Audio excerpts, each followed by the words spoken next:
Tim Gatois has been confined to a wheelchair since suffering a spinal cord injury while swimming nearly a decade ago.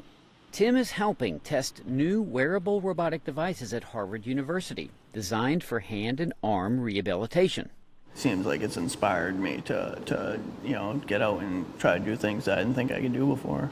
So basically every week or so, we're testing a new type of glove, a new type of sensor, a new type of control scheme, and using this feedback from our participants in our study to understand if we're moving in the right direction or not. With support from the National Science Foundation, designer roboticist Connor Walsh and a team are making soft, wearable devices that contain pulleys and gears all attached to a microprocessor.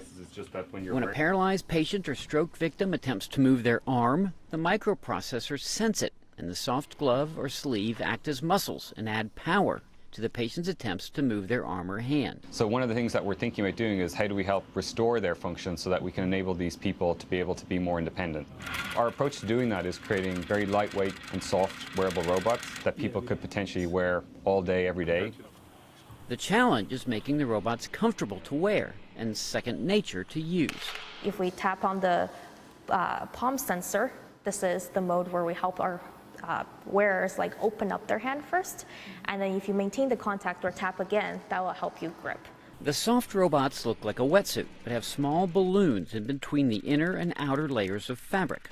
Once the device is on, they're pumped up with air so the inner layers fit tight against the skin, while the outer layers are much looser to allow a full range of motion.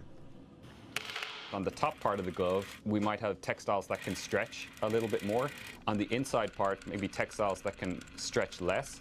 And it's that difference in the mechanical properties of those textiles that when it gets inflated, that causes it to have the motion that it has. For her part, team member and physician Sabrina Paganoni is testing new treatments for people with the degenerative muscle disease, ALS. The need for assistive devices is going to continue to increase, because people will live longer, which is great, as we develop new treatments.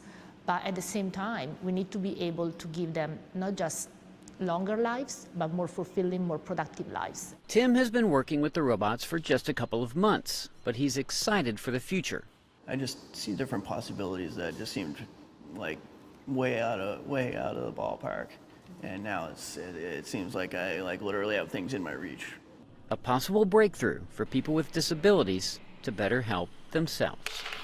Kevin Enix, VOA News.